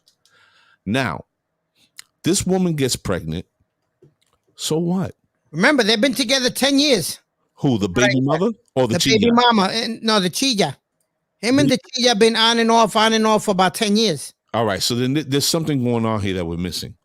Because if you've been on and off again with this girl for 10 years, And now is he married to the girl? Yes. Yes. All right. He's married. Okay. She gets pregnant. How do you go from I've been with you on and off 10 years and I'm fooling around with you outside my marriage to I'm murdering you and I'm shooting you with heroin and hitting you with bullets, and how do you go? There's something that's missing here. And the thing is that the mother of his side piece automatically came out and said it was Felix Verdejo. He had to, please grab him because he has something to do with it. Right. Yeah, I mean, you even think like CTE, is CTE involved? Like, you know what I mean? Like, is there some mental disorder? You know what? Sally, it's so funny you said that because my mom actually, me and my mom always chill, whatever. But that could have been also. Right. Because look at the same thing. And I'm flipping the topic a little bit, but look at Chris Benoit. Right. When he killed his wife and killed his kid and everything with the brain, with that CD. Yeah. The shit with the CTE though is that you can't check that till you're dead. How do they They do a lobotomy, whatever that lobotomy or whatever. That's how they found it in Junior Seau and all these guys. Yeah, that's the only way to do it when you're dead. Like when you're dead, that's when they find out you have CTE. Yes, you cannot do it while they're alive. That's why I say OJ will probably have it.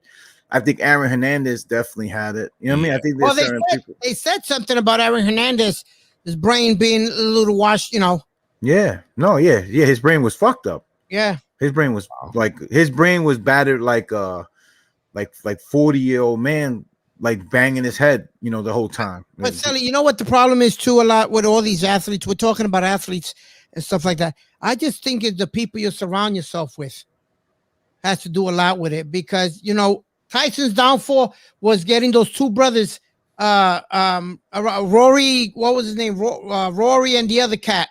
I know you're talking about. Yeah, that was his downfall. Once they became in his circle, that was his downfall. The same thing with a lot of these fighters. You know what I mean? But that's a lot of that's entourages. Period. You know what I mean? In sports, guys. Basketball guys. Anything. It's just entourages. Period. If they're not down with you from the beginning and they're just leeches on, that's all they are, is leeches on. They don't want your best interest. Yeah, you're the best, you this, you that. Meanwhile, you ain't, Exactly. I'm sure Zap had them too. Like, you ain't putting the work in, but your boys are telling you, yeah, you the man, you doing this, you doing that. Yeah, you popping the bottles with them in the club, they're drinking your shit and wasting your money with the strippers and all that. You cool. Until you don't have any more money to do that, then you're washed up. It's like in the streets, the hustlers. When the hustlers go out, they got all these people with them. Oh, let's pop these bottles, and then when you locked up, they taking care of you. It was all good just a week ago. My whole thing at this point is a young lady lost her life, and not only that, he killed his own child. Mm-hmm. Yeah, so they're charging him federally with carjacking, Kidnapping. Kidnapping, kidnapping with murder, something like, and carjacking that led to murder, and the murder of an unborn child. Also. Well, it's official, folks. Verdejo is straight pendejo because he's never coming out. And not for nothing, have either of you thought of the fact that he might just get murdered in jail? There's a video. I wish I would have found it. There's a video of guys from jail in Puerto Rico telling them, tú eres un puerco. Acuérdate que tú tienes que llegar aquí y aquí nadie va a estar contigo. Yeah, no, he There's a can't video go. of people from the jail that they put out. He can he won't last in the jail. He won't last there at all. In Puerto Rico, the jail is not out. It's definitely not New York City. It's not jail out here. Dudes get murdered, chopped up, and all that in Puerto Rico. Hell yeah. The COs are they ain't helping. Yeah, it's all you, homie. That's all you. Aguántalo. Espérate, yo no vi nada. Yo estaba lonchando allí en la esquinita y yo no vi nada. ¿Tú me entiendes? Yeah, yo entré y lo encontré así. Yo lo encontré así, perdona. It's an island. They'll murder your family. Like, Puerto Rico is a different place right now. Different animal. Yeah. Like it's been since the 80s evolving slowly but surely. It's been growing more and more and more. Like I don't know if you guys heard the story of Yep, the tourist. Yeah, the morons go get loud You heard this story? in La Morro. La Perla. La Oh, Perla. La Perla. Some La black Perla. people. They go to buy. Supposedly they went to buy weed and all that, and supposedly they got a little rah with the lips and What they were doing was this: they went to they La were Perla taping. to go cop. Now, when they're in La Perla, these mamabichos are like this. Oh shit, videoing.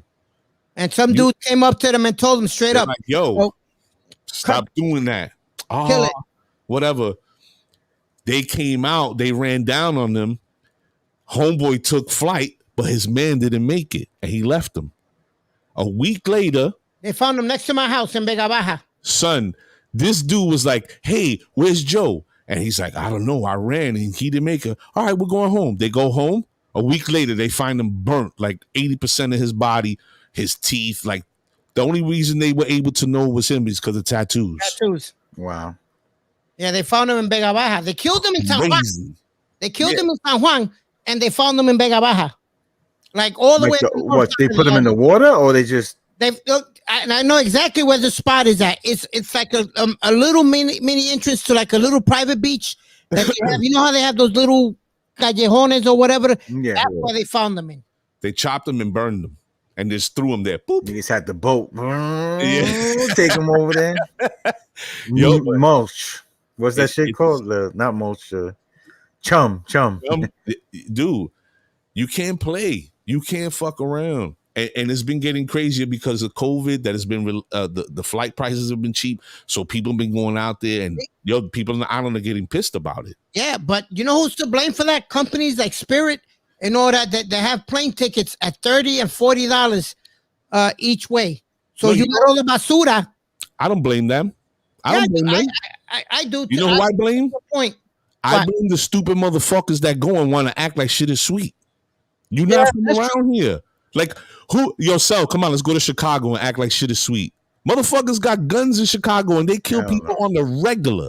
I don't know. There's another video. If you guys saw this, they grabbed this viejo on his wheelchair, put him on top of the hood of a car, and had two girls take off their tops and all that type. Yeah, in Puerto Rico. And Puerto Rico start Yeah. dancing on the guy while he's on the wheelchair and the whole nine. and then they go. There was another one where they were in the middle of San Juan. Since they were in traffic, they decided to go on top of the moonroof and start flashing everybody. Yay! Dude, people are fucking retards. And then That's you know what the biggest scam they were doing, right? Well, Ellie, remember the spot we went to when we were in Puerto Rico? What was the hell was that spot where we went to? The club. Brava. Yeah. Well, there's a restaurant by Bravo over there. There was a little spot over there. They were picking fights in there. Once they drank a few bottles, they would start a fight so they wouldn't have to pay the bill. Oh. Yeah. You should have thought about that when we went. They were trying to make me pay us for the light. And we're flying. what? Not me, but no, my man kept. It was a light fixture that looked like the microphones we have hanging down. So I like fucked around and I grabbed it like it was. So my man seen it. It was like he started running with it. Oh, And he was shit. like, "Yo, you gotta break the fucking light." But yeah, you don't go. Like, I'm not gonna go to Speedy's house and put my feet up on his table. Like Oh, a your fucking family, you could. disrespectful. No. nice couch, motherfucker. Yeah, like I'm speaking to the point. Right. People go to different places and want to act like they home. You're not home. Have respect for people's place. Me and Sally know a dude that's like that. Tall dude, muscles. That's all I'm gonna say. Spanish. You know who I'm talking about, Sally. There was a situation like at Troy Bergen in the park over there. Right. This kid comes and he's acting up, kind of. So I'm like, yo, I step in between, I'm talking, and the kid's like, you don't know me, and I'm like, hold on. I tell him like, you're in their house, chill out. You know what I mean? Let me diffuse this because they don't care who knows you or where. You ain't home, bro. You ain't home. You ain't home. You ain't here. You're You're here. the away team. Chill out before, like, yeah. And I know the kid wasn't about that life. And these people that just come there to watch the game, but I'm like, yo, bro, like, chill out. Like, I got this. I'm gonna save your life real quick, and they don't get it. Your ego can't dictate your Mhm. decision making, motherfucker. Yeah. You know what we talking about? We've been I've been out plenty of times. Guys act up, blah blah. Okay, you got me outnumbered. I remember you, boss. D was my man. Diego was that motherfucker. Yo, Sal, remember this is the guy that we were. I'm like, oh, okay, this is him. Little elephant. Yo, he had that memory that he was just like, yo, this is the guy at Ego Trips that was talking and took his But shirt you know off. what? Listen, Sally, I've gone with you, and I have my home in Puerto Rico, and I go everywhere. Callao, tranquilo, no jewelry, no nothing, just entertaining everybody. You know, if you see a couple of people buy them a drink. What's the problem? Mhm. And you know what? They become your friends, and you don't have a problem. They even escort you home or whatever. It's what my brother here says. When you go with the ego, with the New York ego, guapo, agajándote los huevos, like you the man or some shit like that. That's what happens. Yeah. And it happens in New York, and it happens anywhere, because we could go to Harlem, we could go to any spot in Brooklyn, and we could be around all the worst cats, and you treat them with respect, and they're gonna give you that respect. Yo, Speedy, I crossed the border. I went to Juarez, Mexico. I'm talking about the 90s. Whoa, Oh, wow. I went into Juarez. Went into Juarez, Mexico from El Paso, crossed over. I was like, yo, I'd rather be at Harlem at 3 a.m. than here. Because I was like, yo, we're about to get chopped up. You just have that eerie feeling when you're there. Like, Yeah. And it was like, I didn't know El Chapo, none of that shit. Like, after all, I was like, damn, that was all that shit. But, Mhm. you know, yeah, it was crazy over there. They do that shit for fun. Like, Yeah. oh, you know what? Look at these dudes. They're not from around here. You know Mhm. what? Fuck it. Let's cut them up and burn them. Mm-hmm. Like, Yeah. have you seen some of the videos? I seen some cartel videos where they Oh, take yeah, no. They sort of were, Oh, yeah. pieces and There's a video where they caught this one guy stealing, and they had told them already, deja de estar robando, deja. They caught him again. They put his two hands out like this, and with over a rock, and with a machete, slap, slice both his hands. we went over there, like my college boys. I had a Blanquita with me. So that was another thing. I was like, yo, they see that white This chick. one I'm like, yo. But they went to a pharmacy and bought steroids in the pharmacy. Yeah. And walked it back over the border. that's I was you know, like, this That's shit crazy. is like this. That's crazy, man. But it all, you know, it all comes down to there's a saying in Spanish que dice, dime con quién anda y te diré quién eres. And it's so, you know, with everything in life, you know, because of one of your idiots. And then the thing is, Sal, it could be one of your boys that did it, but since you're the celebrity Of or you're course. the person, it was you that did it. Yeah. You know what I mean? It was you that did it. Speedy. On that note, dale un huepa ahí.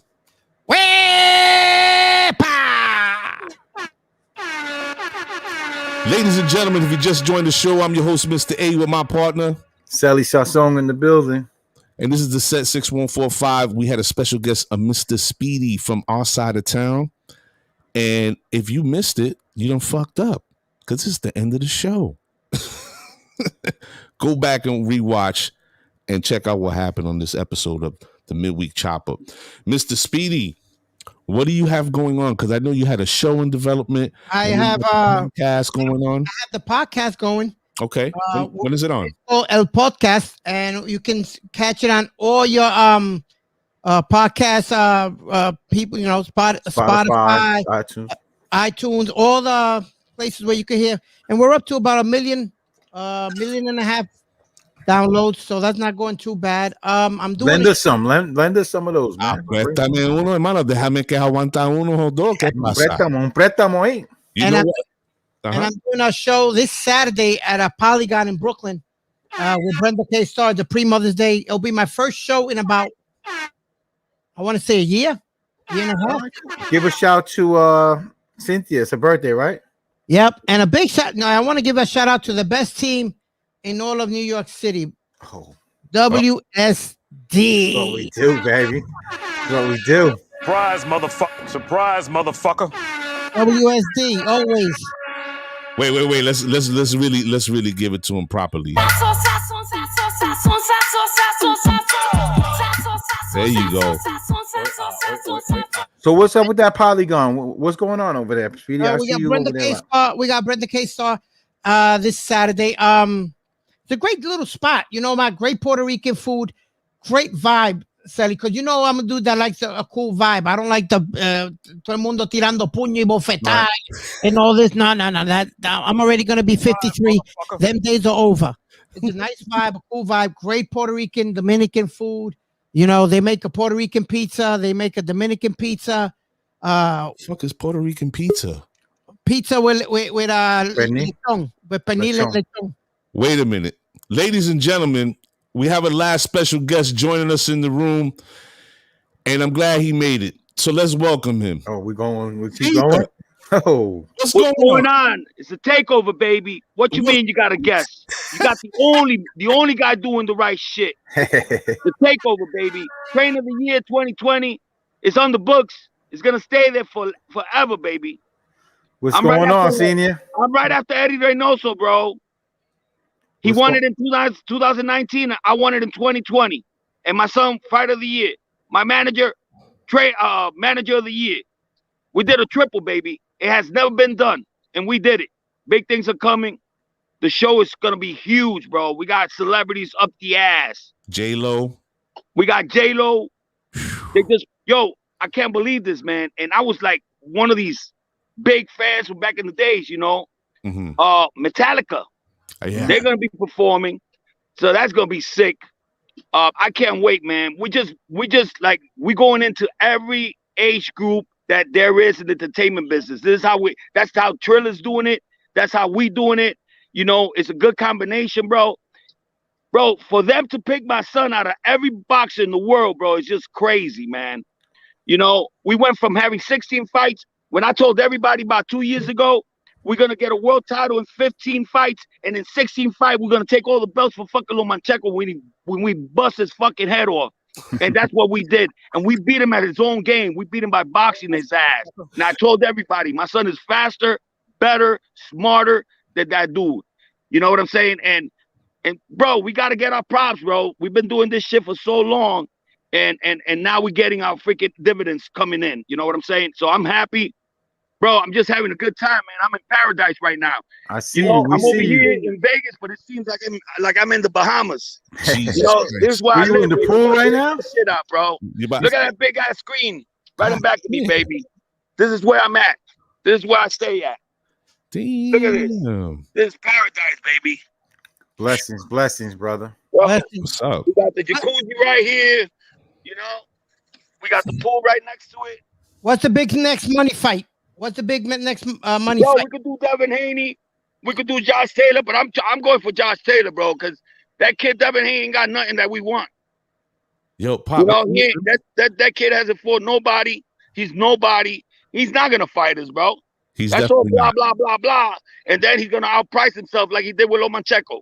Right. You know how that shit is. Let me ask you a question though. The kid that Teal's gonna fight now from Australia, he's really acting like he's about that life. Bro, because he is. He got a better fucking resume than Devin Haney does. He fought 2 former world champions. You know? So, you know, he fought Mickey Bay, dropped him on the floor, you know. And that, you know what? The scenario is so crazy that because Mickey Bay is fucking Devin Haney's trainer. You know, which is crazy. And man, we ready, man. How's Teal doing? He's ready. He's retraining hard. Fuck yeah, man. We can fight tomorrow. He's already on weight. He's at 147. He got about 10 pounds of water on him. Yo. So we good, man. We about a 137 right now. This is what I like about this man. Since I started watching Teofimo because of our brothers, Rob Roach, Zeppy, right? Yo, my cousin, we've been watching this kid. I was a real motherfucker back in the days too. You know me. Every time I watch Pop talk, when they would interview him, yo, they would get mad. And I used to be like, why you getting mad for? There's been mad motherfuckers that come up here and talk shit. But only thing is that he's talking it and Duke is walking. He's knocking these motherfuckers out. You know what I'm saying? And everybody thought when he was going to fight Loma, oh, you know, it's not a good look. And his pop was saying it. My son's going to fuck him up. And he we fucked him up with no money. Zero ass money. We did not price our fucking selves, bro. I told myself, what that fucking bullshit with you, bro? Let's get this fucking fight. Because after this fight, bro, we could gonna get whatever the fuck we want. I told my son, fuck the 1.2, bro. Let's go get this motherfucker. That's how you do it, bro. That's real right there. Not like this pussy ass nigga trying to outprice himself $3 million. Get the fuck out of here. We need a big card. Bro, you know how easy it is to outprice your fucking self in boxing, bro? It's fucking easy. That's what these motherfuckers do. Senior, we need a big card. We need a big card with your son and Berlanga on it in New York and just fucking go crazy. That would happen, bro. That's my brother. I love Berlanga, bro.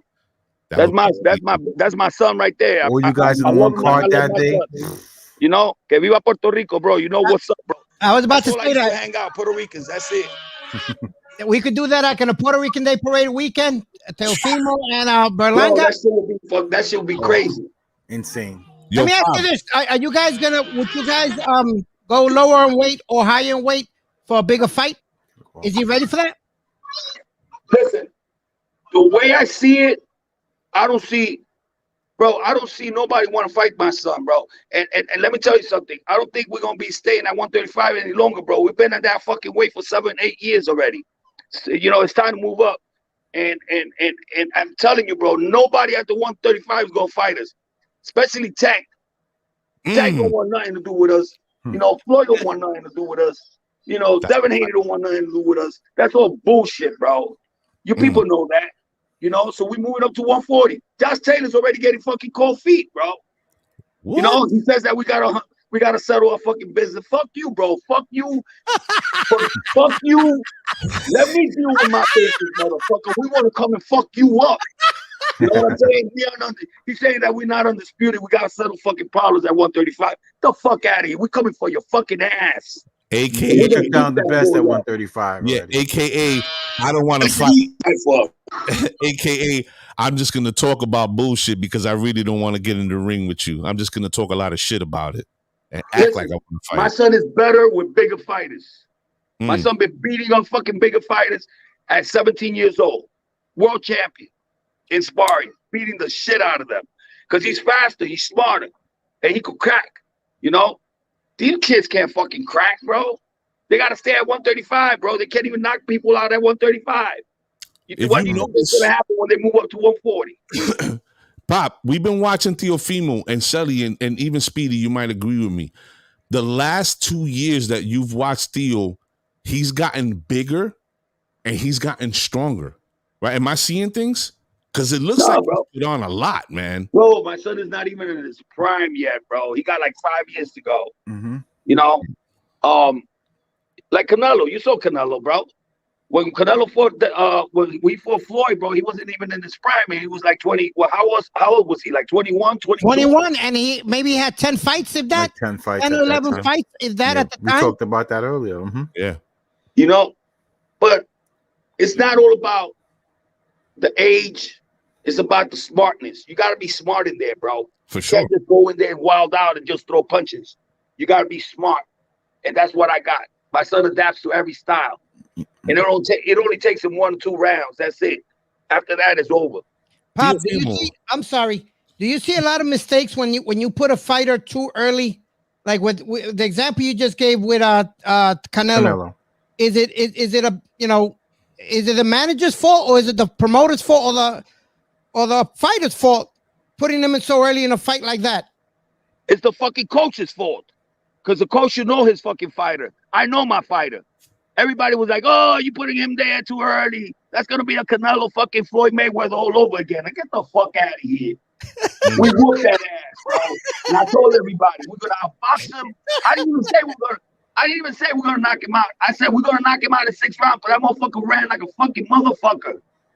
Come on. You saw that shit. And when he started committing, what happened? He almost got knocked the fuck out.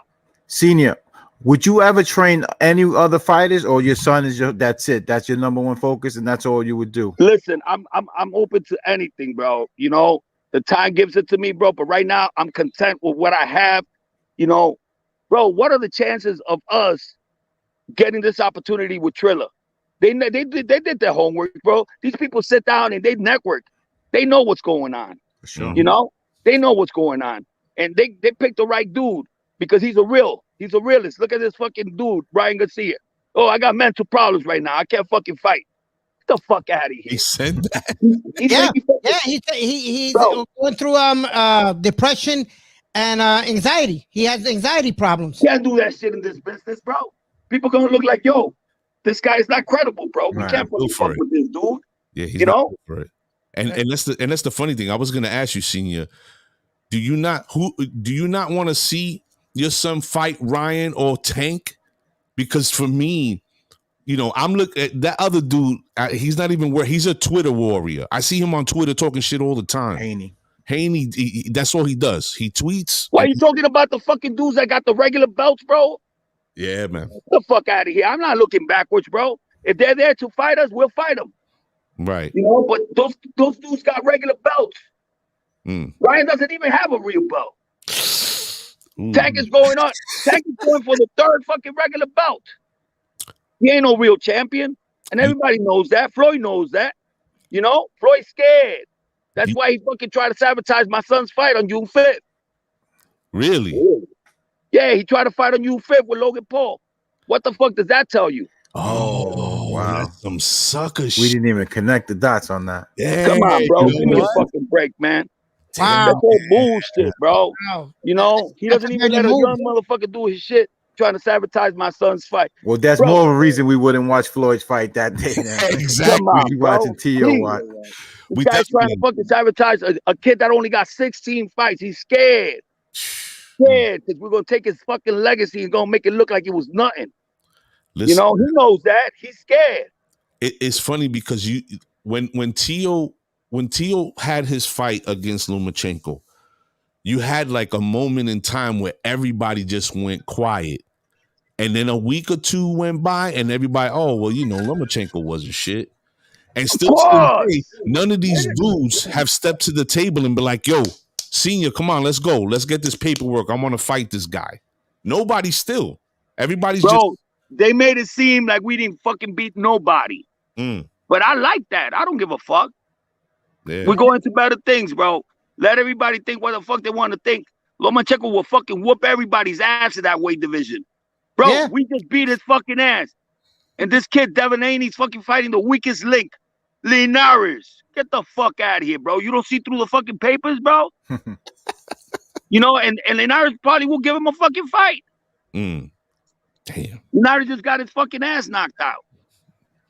Well, it's a good thing that Theo has you focused, because if there's one thing that you're focused about everything that's going on around you guys, you know, and you're giving him the space to continue to grow and get better. That's super important.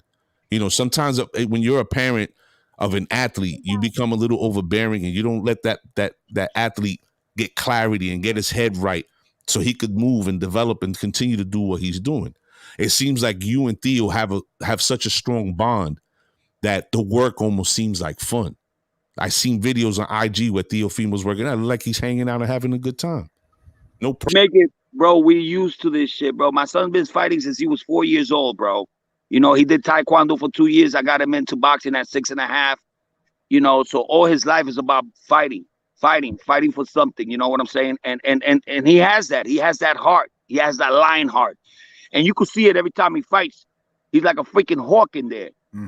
Yeah, he's like a hawk in there. Let me ask He you don't this, take his eyes off you, bro. maybe in a year or something, can we see a Danny Garcia Teofimo fight? Man, I don't think Danny's gonna be around, bro. Nah, he's not going to be around. I think it's No, I don't think Danny's not one of those guys that is about to be done. Yeah. You know, but you think, Pop? Yeah, man. 33 years, bro. 33 years old. Come on, man. He made his money. I think he still has 1 or 2 good fights in him. All I'm telling you right now, whoever the fuck is at 147, we're gonna get them. We're going to 140, take all the belts at 140 in one fight, move up to 147 right away. Nice. That's what we're doing. Listen, let me tell you something, Senior. You're doing amazing work, and Teofimo is doing everything that he needs to do in the ring. And that's all we want to continue to see coming from you, you know, from your son and from you. And you know what? Don't let nobody deter you, man. Talk the shit that you're gonna talk. I don't give a fuck about that. You crazy? That motivates me, bro. I love people hating on my ass. That's right. That's right. Oh, you gotta fix your fucking teeth. Tell your son to fix your teeth. Get the fuck out of here, motherfucker. I love that shit. I beat on that shit. What's the date of the fight? June 5th? June 5th. June 5th, baby. Yeah, Bro, it's gonna be crazy. We got 6ix9ine, Lil Wayne, Anuel, Maluma, fucking You got all the heavy hitters, huh? Bro. All the heavy hitters. Well, listen, Pop, let me tell you something. I was talking to Zeppy, and I told him once he gets down to where you guys are at before the fight, to send me send me his information. I want to send you guys some stuff from the show. All right, bro, I'm down. Anything, baby. You already know. Yeah, we appreciate you, man. Listen, talk that. You guys haven't seen nothing yet, bro. You haven't seen nothing yet. He's not even 40% done yet. He's got so much to grow.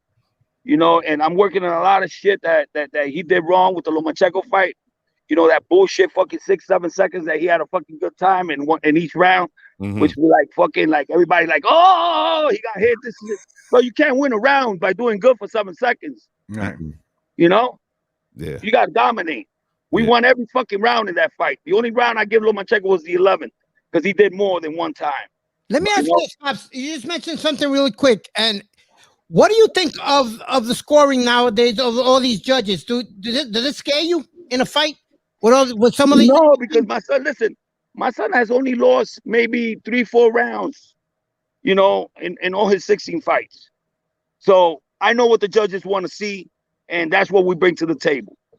My son stays busy the whole round, and I know the system. I know the point system. CompuBox. I know everything. So, we going through the amateurs and winning the Olympic trials in the United States, and not being able to represent the United States, that's fucking hurt. So, we don't take chances, bro. If we could take them out, we're gonna take them out. But if we're gonna win by points, we're gonna win by points.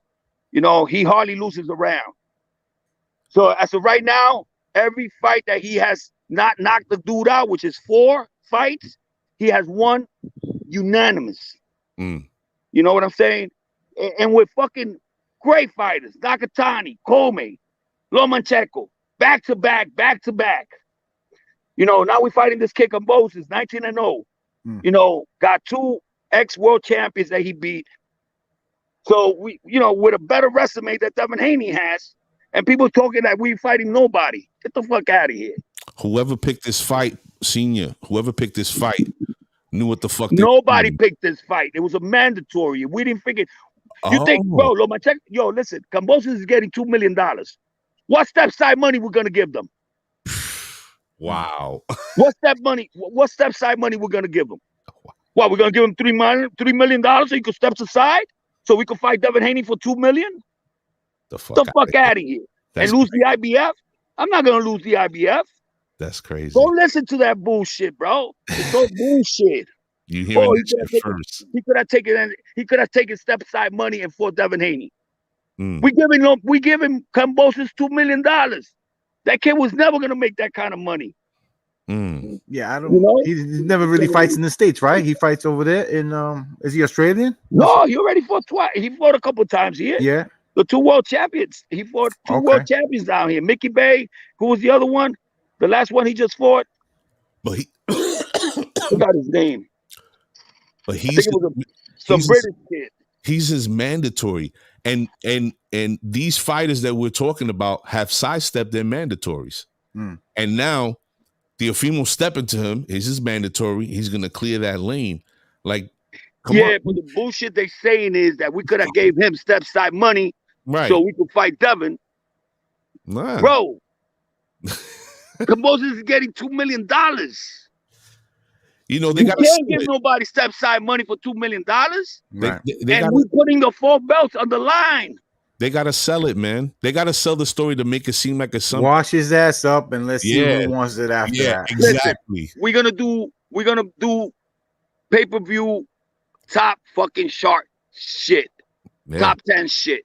For sure. Pay-per-view buys, bro. That shit's gonna do at least 2 million views. I'm telling you right now, with the people we got and the people that are supporting us, that's his fucking show, bro. Yeah. All these celebrities are coming to sing for my son. He's the main event. This is his moment. Right Triller, gave us $6 million just to do this. You know what I'm saying? So he's the show.